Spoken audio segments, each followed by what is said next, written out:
l'handicap, on s'en est rendu compte, c'est le renseignement qui faisait défaut à ces États.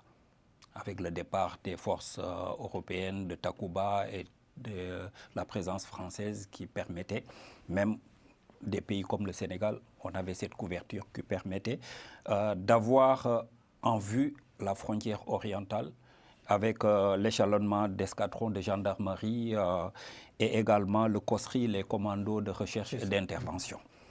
C'est la réalité du pouvoir qui fait que, la réalité du terrain qui fait qu'on est obligé d'avoir cette entente entre l'AES qui a fait montre de ses limites et la CEDEAO.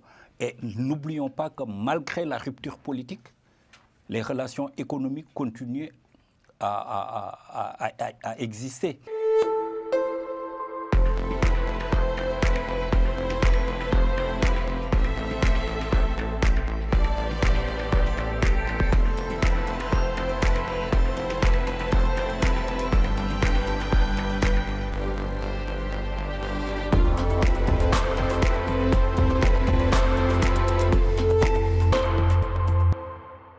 On va terminer cette émission avec le Sahel.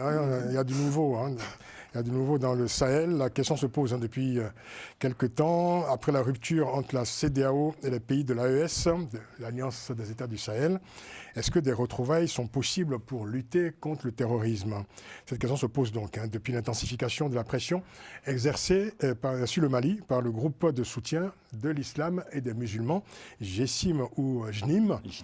Et au moment aussi où on évoque une extension des attaques djihadistes sur l'ensemble de l'Afrique de l'Ouest. Le 9 novembre dernier, le représentant permanent pas le 9 d'ailleurs, c'était plutôt le 18, le représentant permanent du Mali auprès de l'ONU, l'ambassadeur Issa Konfourou, a sollicité devant le Conseil de sécurité la relance de la coopération régionale et internationale afin de lutter contre l'extrémisme violent dans le Sahel. Et malgré l'absence de dialogue entre CEDEAO et AES, l'ambassadeur malien a affirmé que, je cite, « La Confédération de l'AES est entièrement disposée à la coopération avec les pays de la région et l'ensemble des partenaires qui le souhaitent ».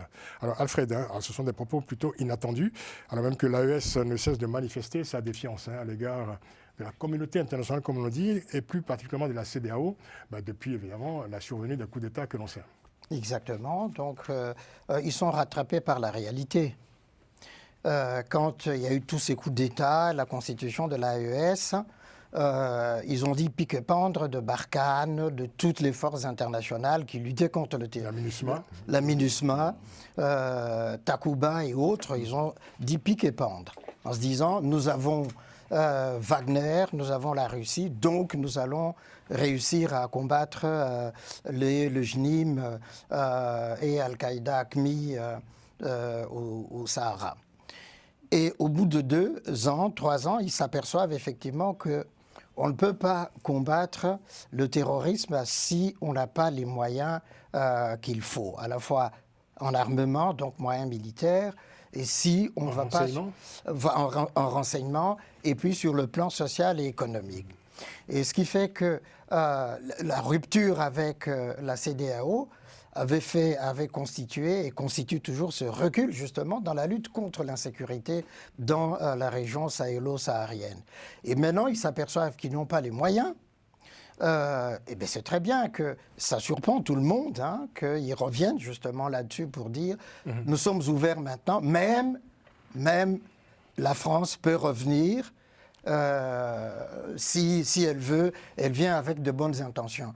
Eh bien la réalité finit toujours par rattraper ceux qui se croyaient plus malins que les autres. Il y a quelques jours d'ailleurs, le secrétaire général de l'ONU, Antonio Guterres, a lui-même déclaré, je cite, qu'il est essentiel de reconstruire la confiance entre les parties prenantes de la région de l'Afrique de l'Ouest.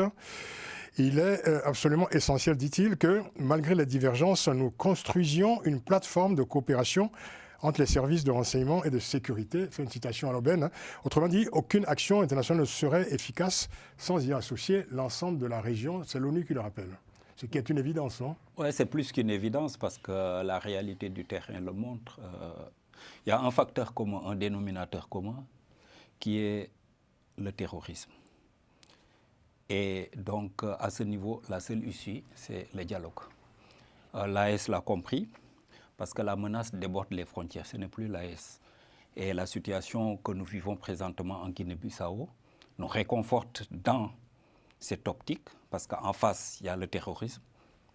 La Guinée-Bissau est considérée comme un État narcotrafiquant. Et donc, on sait qu'également, il y a un blocus ou bien une tentative de blocus, le front économique que le JNIM mène actuellement avec Bamako, ou bien sur Bamako. Donc, on n'a plus le choix. Et on sait présentement que le JNIM, à travers ce blocus, cherche à avoir des débouchés sur la côte. Et donc, la dernière ceinture, c'est le Sénégal, la Guinée, qui font encore face, et une partie de la Côte d'Ivoire. Donc, la CEDEAO devient un acteur.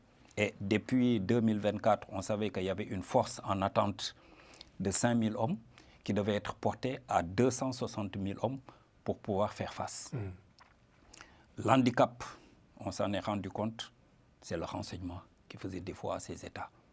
Avec le départ des forces européennes de Takuba et de la présence française qui permettait, même des pays comme le Sénégal, on avait cette couverture qui permettait d'avoir en vue la frontière orientale avec l'échelonnement d'escadrons de gendarmerie et également le COSRI, les commandos de recherche et d'intervention. C'est la réalité du pouvoir qui fait que, la réalité du terrain qui fait qu'on est obligé d'avoir cette entente entre l'AES qui a fait montre de ses limites et la CEDEAO. Et n'oublions pas que malgré la rupture politique, les relations économiques continuent à exister. Parce que les États de la CEDEAO, le Sénégal, la Côte d'Ivoire ont besoin du Mali, parce que déjà au port d'Abidjan, il y a une partie des activités qui étaient sous, une sorte de coupole de l'économie malienne.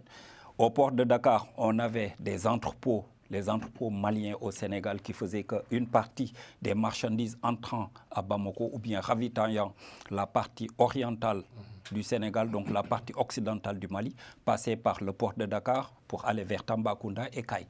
Donc c'est une configuration qui fait qu'on est obligé par A ou par B de s'entendre.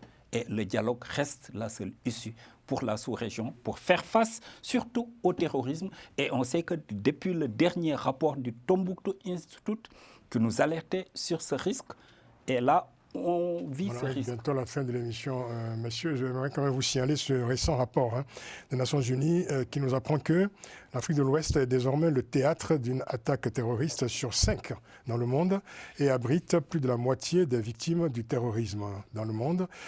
Et également, on nous signale qu'à la frontière entre le Mali et le Burkina Faso, le nombre d'attaques djihadistes au Sahel est passé de 1900 en 2019 à plus de 5500 en 2024. Et on est déjà à plus de 4500 depuis le début de cette année 2025. Telle est la réalité. Donc ce risque régional devient, au fur du temps, un risque mondial. Mais il faut ajouter juste d'un mot les tensions avec l'Algérie et la Mauritanie qui aussi participent de cette logique de la sécurité et du renseignement.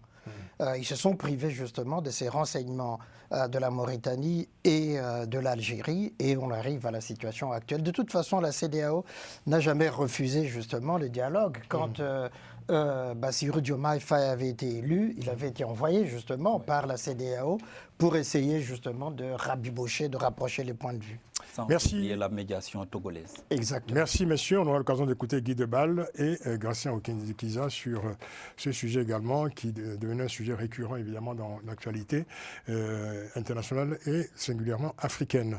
Merci Alfred Changolokoro. Merci beaucoup. Merci Ben Yayassi. Merci Francis. Merci Guy Debal. Merci Francis. Suite de l'actualité centrafricaine, de la prochaine édition. Oui, on en reparlera certainement puisque l'élection en Centrafrique a lieu le 28 décembre.